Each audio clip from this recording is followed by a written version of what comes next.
وہ عرصے دراز سے دوحہ میں مقیم ہے اور مختلف ملکوں میں جاتے آتے رہتے ہیں. وہ ترکی گئے، وہ روس گئے، وہ مصر گئے اور مستقل طور پر دوحہ میں مقیم ہے. لیکن ایران ہی میں ان کو دردناک قتل کا نشانہ بنایا گیا. یہ کیا کوئی اتفاق ہے؟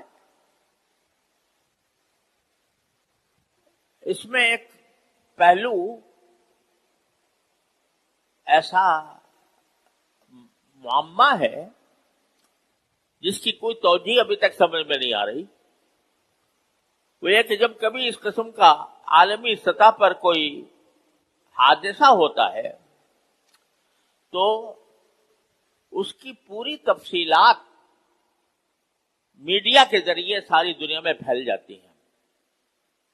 دکھایا جاتا ہے کہ کہاں وہ شہید ہوئے، دکھایا جاتا ہے کہ جس جگہ وہ شہید ہوئے وہاں پر کیا تباہی مچی. کہا جا رہا ہے کہ گائیڈڈ میزائل کے ذریعے ان کو شہید کیا گیا. اب یہ گائیڈڈ میزائل، یہ بھی کہا جا رہا ہے کہ ایک عمارت کے اندر وہ مقیم تھے. اس گائیڈڈ میزائل نے اگر کوئی عمارت کو نقصان پہنچایا، اگر گائیڈڈ میزائل آ کر عمارت پر گرا تو ظاہر ہے کہ صرف وہ میزائل صرف آدمی کو تو ہلاک نہیں کرے گا، وہ عمارت کو بھی نقصان پہنچائے گا. وہ اس کے اندر اور کوئی عملہ ہوگا تو اس کو بھی نقصان پہنچائے گا.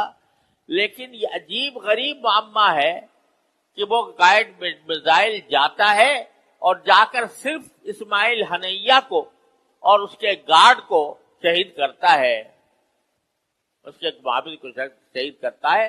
اور نہ اس عمارت کی کوئی تصویر آ رہی ہے کہ اس کے حملے کے بعد اس عمارت کا کیا بنا، نہ یہ تصویر آ رہی ہے کہ اس گائیڈڈ میزائل کے ذریعے اور کیا نقصان پہنچا. خبر صرف یہ ہے کہ اسماعیل ہنیہ اور ان کے محافظ شہید کر دیے گئے. آخر کیوں ایسا ہو رہا ہے؟ نیو یارک ٹائمز کی خبر یہ ہے کہ جس جگہ اسماعیل ہنیہ رحمہ اللہ مقیم تھے اس جگہ 2 ماہ پہلے سے لا کر بم رکھا ہوا تھا. یہ اطلاع بھی آ رہی ہے. وہ کیسے رکھا گیا تھا؟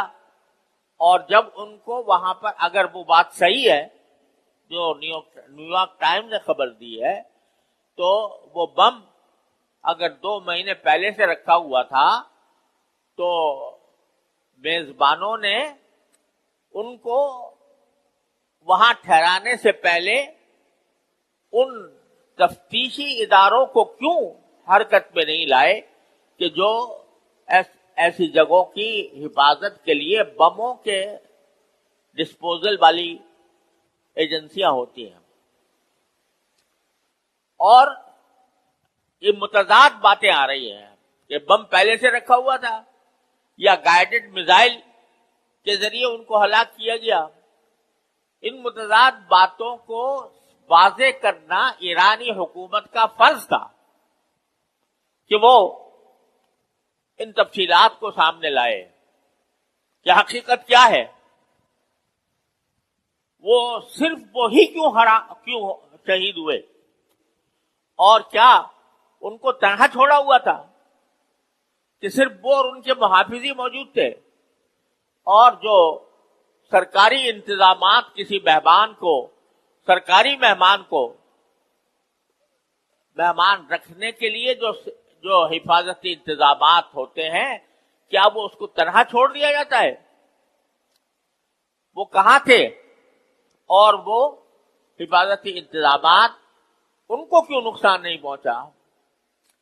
یہ سوالات ہیں جو ہر انسان کے دل میں اور دماغ میں اٹھ رہے ہیں، اور اس سے شبہات کو تقویت مل رہی ہے، اور ان شبہات کا ازالہ ایران کی حکومت کے ذمے ہے. اس کا واحد راستہ یہ تھا کہ وہ ساری صورتحال کی تفصیل دنیا کے سامنے رکھ دیتا،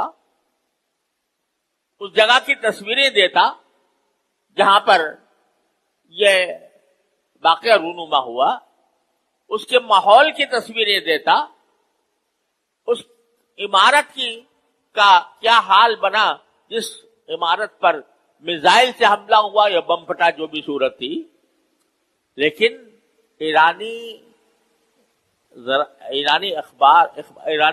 خبر رساں ادارے بالکل خاموش ہیں.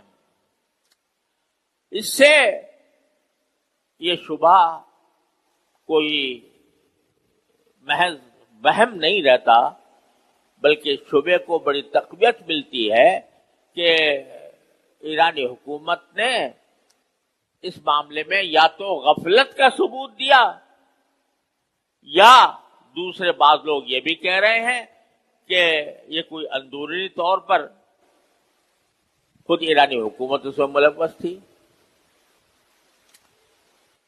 جو بھی شبہات ہوں، ایرانی حکومت کا فرض ہے کہ اس کو تفصیل کے ساتھ وہ سارے واقعات دنیا کے سامنے لائے اور دنیا کے سامنے اس